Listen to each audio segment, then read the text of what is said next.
ਧੀ ਰਾਣੀ ਬਾਬਲ ਦੇ ਵਿਹੜੇ ਦੀ ਰੌਣਕ, ਮਾਂ ਦੇ ਦਿਲ ਦੀ ਧੜਕਣ, ਵੀਰ ਦੀ ਕਿਆਰੀ ਦਾ ਫੁੱਲ ਗੁਲਾਬ ਤੇ ਭੈਣਾਂ ਦੀ ਚਾਹਤ ਦੀ ਖੁਸ਼ਬੂ ਹੁੰਦੀ ਹੈ। ਤੇਰਾ ਚਾਨਣ ਮੇਰੇ ਵੇੜੇ, ਤੇਰਾ ਬਾਬਲ ਸਦਕੇ ਤੇਰੇ, ਨੀ ਕਰਮਾਂ ਵਾਲੀਏ ਨੀ ਭਾਗਾਂ ਵਾਲੀਏ।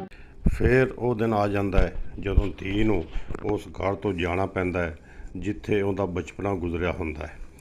ਬਾਬਲ ਧੀ ਨੂੰ ਘਰ ਨਹੀਂ ਰੱਖ ਸਕਦਾ, ਉਹਨੂੰ ਇਹ ਕੁਰਬਾਨੀ ਦੇਣੀ ਪੈਂਦੀ ਹੈ। ਉਸ ਵਕਤ ਬਾਬਲ ਨੂੰ ਸਮਝ ਨਹੀਂ ਆ ਰਹੀ ਹੁੰਦੀ ਕਿ ਧੀ ਰਾਣੀ ਦੀ ਜ਼ਿੰਮੇਦਾਰੀ ਪੂਰਾ ਕਰਨ 'ਤੇ ਖੁਸ਼ ਹੋਣਾ ਹੈ ਜਾਂ ਉਹਦੀ ਜੁਦਾਈ 'ਤੇ ਰੋਣਾ ਹੈ।